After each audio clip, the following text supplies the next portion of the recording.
You don't have to search to find a true wilderness. When you gaze out over the plains in any direction, 9 times out of 10 you won't see another living thing larger than a bird or lizard. Sometimes in the forest, you might catch a glimpse of a feral buffalo that's been watching you far longer than you've been watching him. Or off in the distance, a group of wild ponies reluctantly sharing the land with the native animals.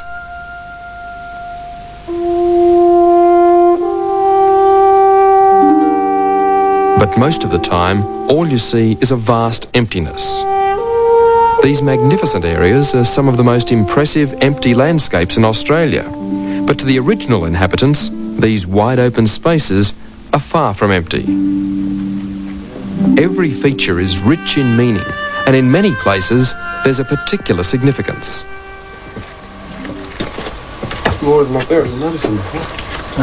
Overhanging rocks were favourite Aboriginal campsites. This place was used often when the clan moved camp several times a year to follow the food supply. It's a sacred spot, rich in ancient paintings, one of the thousands of art sites in the north that are hidden far away from the beaten track. We see a white figure of the Earth Mother from the Dreamtime, alongside reminders of the days before written history, when this spot overlooked the ocean and was a rich source of seafood. Other paintings are like house signs. This one shows the site is sacred to the Gumulkbun clan.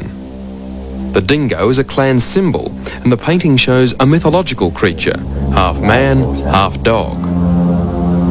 Dingo head. See the whiskers here? Painted in white with yellow striping. Come down to the bottom here to the feet, and you see the dingo-shaped feet. The rest of him is basically human. Human, yeah. Which makes him a spirit figure. What's he carrying? The image also lays down the law. It tells residents and visitors the dingo is protected in the entire area and must not be harmed in any way.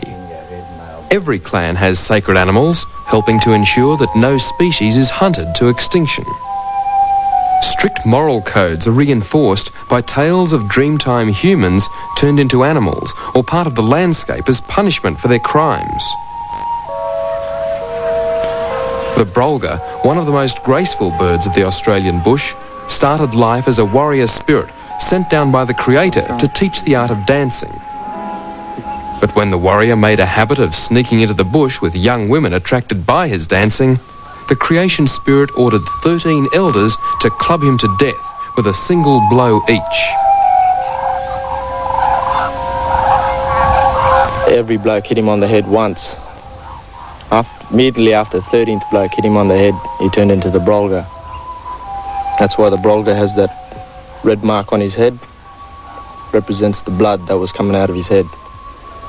From that day on, brolga only has one partner, and he dances for his partner to earn her. If she dies or he dies, they stay by themselves for the rest of their life. Brolga was a dancer. Every clan has its own story for every animal, and many of the stories have moral lessons.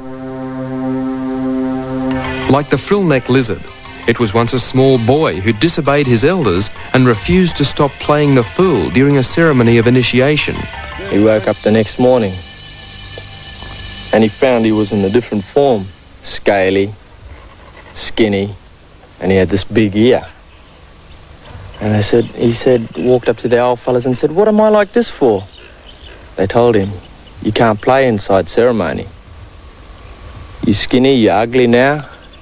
And this big thing," he said, "what's this?" He said, "That's that ear. Next time you go ceremony, you sit down and you listen quietly." So the frillneck's puffed up collar is a giant ear.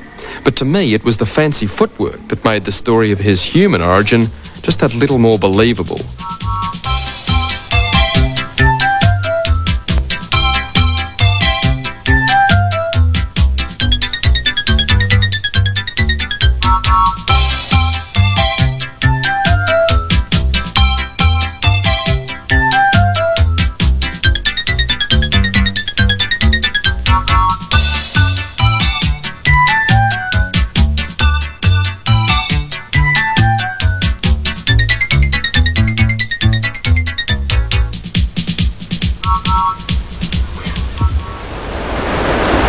The greatest lesson the Aborigine learns is to live in harmony with his land and to respect the power of the elements. Searching along the beachfront of the Arafura Sea for hidden food on the tidal flat, we see a storm in the distance starting to sweep towards the shore. Knowing when to stay and when to run is something that Tom Winter has learnt only too well during his years with the Aborigines. We better get out of here. Well, we're going to be in trouble? Well, we've got to get across them black soil plains before that storm hits, or we're in big mobs of trouble. What if we don't? Well, if we don't, we'll be stuck here for a week. This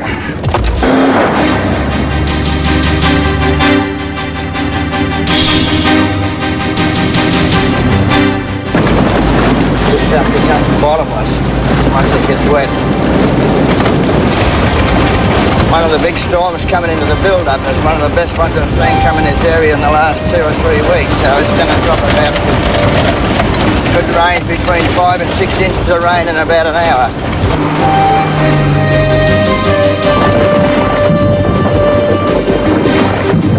Oh, have a look at her in front of her now. There's a chance to have a tree blown out the ground here any minute. Up. There's only one way out, along the faint tracks worn by Tom's own vehicle. Our mad race against the storm lasted half an hour at speeds that Tom certainly wouldn't do by choice. The alternative was to be trapped in mud that gets soft and deep enough to completely swallow a car. It's happened before.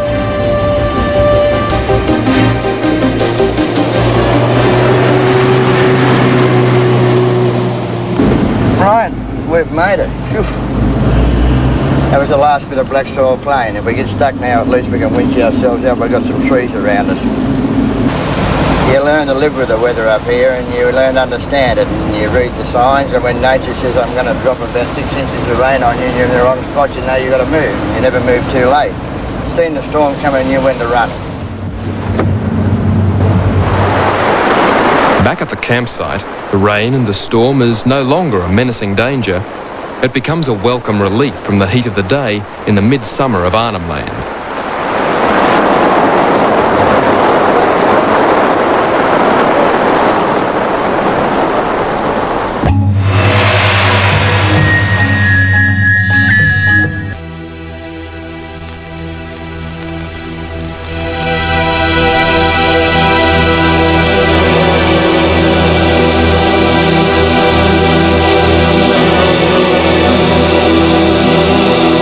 The great stretch of the Northern Territory that takes in both Kakadu and Arnhem Land shows us two sides of the one coin. They share the same spectacular escarpment of ancient rock. The same rivers flow through both places, and their common heritage goes back many thousands of years.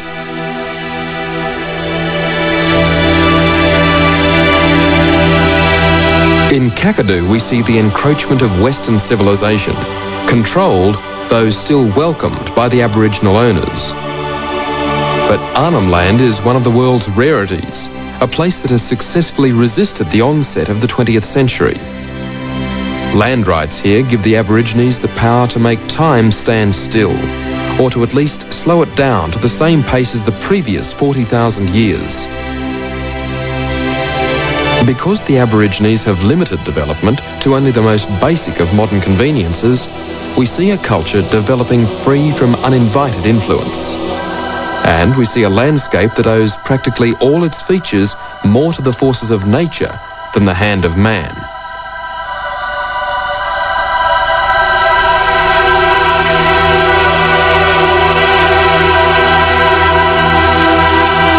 It's a place of wild beauty that regrettably will never be open to the vast majority of people who want to experience what it has to offer.